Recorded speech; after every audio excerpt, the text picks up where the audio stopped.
Hello, Fiedelbogen here. To my fellow workers in the vineyard, worldwide, greetings.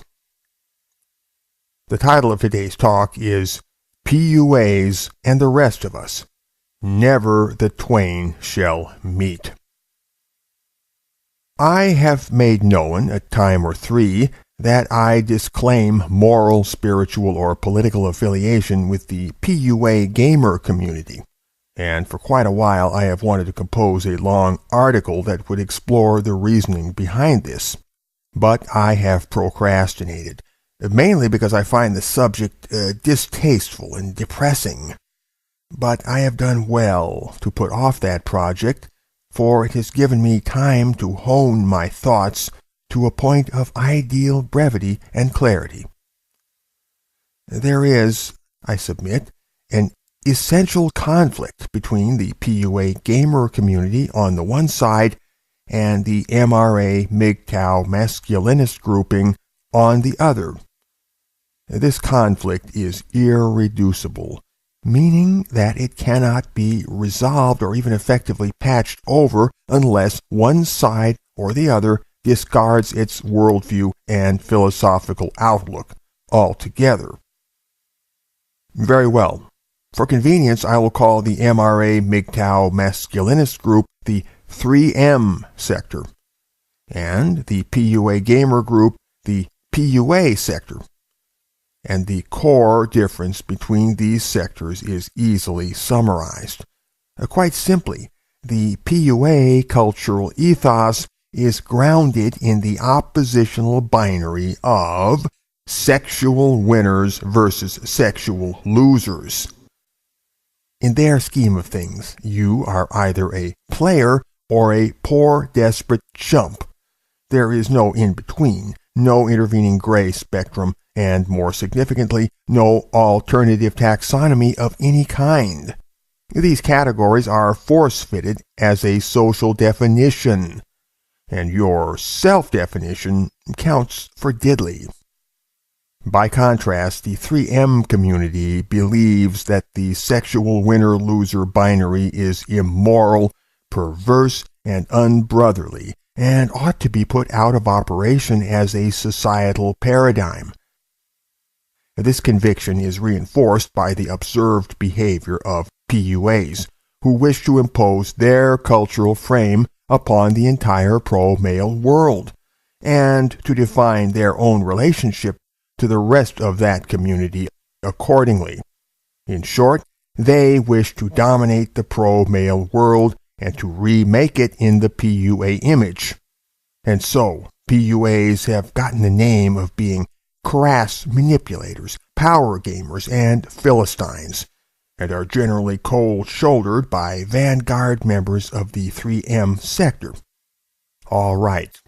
The grubby little secret is that the PUAs are controlled by women. That's right, they are controlled by women. That is the only conclusion you could ever draw about men who make the pursuit of sexual encounter socially mandatory. I say controlled by women because in such cases women, through no fault of their own, are the controlling factor, and in the PUA universe, you must align to this controlling factor as the price of social validation from your male peer group. Either that, or be a poor, desperate chump, regardless if you are actually poor, actually desperate, or actually a chump. It is small wonder, therefore, that high-minded 3M people will shun the PUA world like a sexually transmitted disease. Some PUAs might object that they are actually teaching you to control women, but that is only a subtle dodge to obscure the central fact that whoever joins the PUA community in the first place does so with the express purpose of engaging women in the first place. And engagement with any object at all entails a dimension of control by that object that would be absent in the case of non-engagement. If you consider that the PUA community started life as a business venture whose purpose was to make money, much will fall into place.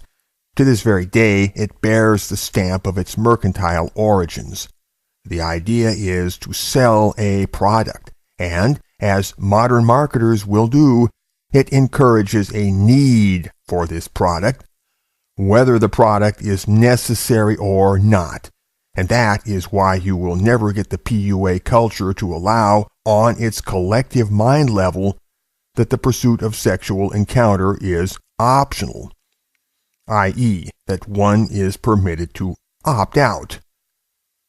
For starters, such a notion is irrelevant in such a setting, but more significantly, it is taxing to entertain such a notion at all in such a setting. To do so would undermine and eventually dissolve the entire PUA raison d'etre. Individual PUAs will sometimes disown the winner-loser binary on an intellectual level, but nowhere is this principle conspicuously posted as a bylaw or generally talked about with any sense of its importance among PUAs as a group. For the PUA community recruits from the mainstream population of average Joes, whose values are conventional, whose morality is naturalistic, and who might be troubled with a philosophical thought once every 3 months.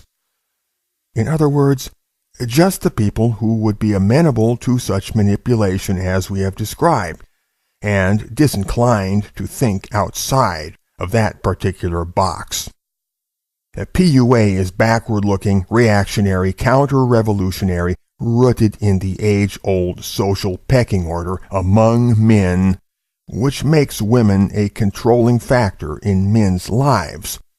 Accordingly, PUA is of more service to feminism than to men. Think for a moment. PUA wants men to be controlled by women. Likewise, feminism wants men to be controlled by women. This would suggest that PUA and feminism have much in common. In fact, it would suggest that the PUAs are half feminist in their cultural DNA.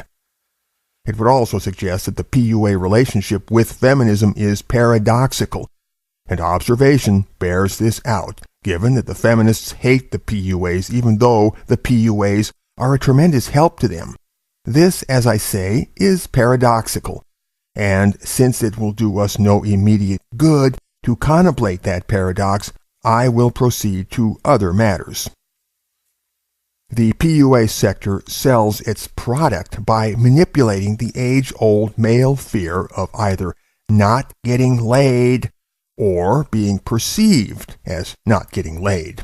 Both fears in traditional mainstream culture have operated powerfully on the male psyche, but neither one is necessary. Neither one is inherent to the nature of existence. It is possible in either case to cancel the fear or the sting of the actual occurrence by a subjective decision. What really feeds the fear or the sting is the objective behavior of other people and their ability to transcend your transcendence. As a certain psychiatrist once remarked, things don't get you down, people do. These are words of liberation which belong on the list of 10 best things ever said, right next to cogito ergo sum and suffering arises from craving. But yes, the last thing we would ever do is heap additional pains and burdens upon men, who, as you know, are being treated like garbage already and don't need any more problems than they've already got. As for the PUAs, if they would behave symbiotically and respect 3M sensibilities and knock off the cynical, shit-stirring, backstabbing, power-grabbing behavior which has so often marked them, then we would have no problem with them. But sadly, we have seen through them, and we see that they are incorrigible, just as feminists are incorrigible. We know that they won't change because, by the nature of things, they cannot. We are uninterested in debating the merits of PUA pickup and seduction techniques, whether these techniques actually work or whether they are snake oil, as many have suggested, is of no present concern to us. Our present concern is to make clear why we consider the PUA community unfit for political affiliation, and to stress that we ought to distance ourselves from these people in view of numerous efforts by feminists, the general public, and the PUAs themselves to conflate PUA with the 3M community. To counteract such conflation, we ought to generate a consistent anti-PUA rhetoric so that our signal, as it were, will override the noise. And now, my concluding words. If you throw away what is bad about PUA and keep only what is good, you will end up with a good, honest life coach who offers good, honest dating advice and would never use fear and social shaming to manipulate you.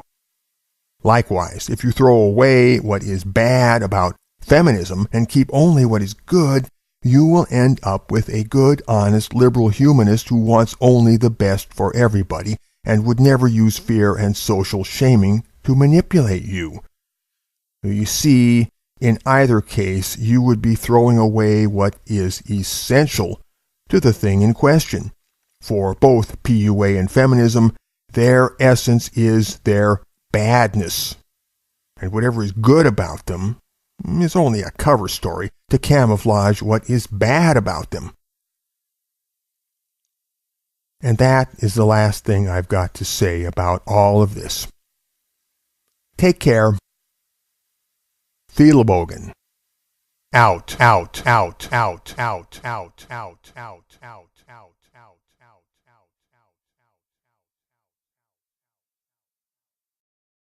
The other. This conflict is irreducible, meaning that it cannot be resolved or even effectively patched over unless one side or the other discards its worldview and philosophical outlook altogether. Very well. For convenience, I will call the MRA MGTOW MESL to put off that project, for it has given me time to hone my thoughts to a point of ideal brevity and clarity. There is, I submit, an essential conflict between the PUA gamer community on the one side and the MRA MGTOW masculinist grouping on the masculinist group, the 3M sector, and the PUA gamer group, the PUA sector. And the core difference between these sectors is easily summarized. Quite simply, the PUA cultural ethos is grounded in the oppositional binary of SETI, that I disclaim moral, spiritual, or political affiliation with the PUA gamer community. And for quite a while I have wanted to compose a long article that would explore the reasoning behind this.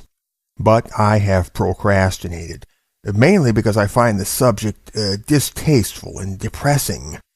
But I have done well. Hello, Thielebogen here. To my fellow workers in the vineyard, worldwide, greetings. The title of today's talk is PUAs and the Rest of Us. Never the twain shall meet. I have made known a time or three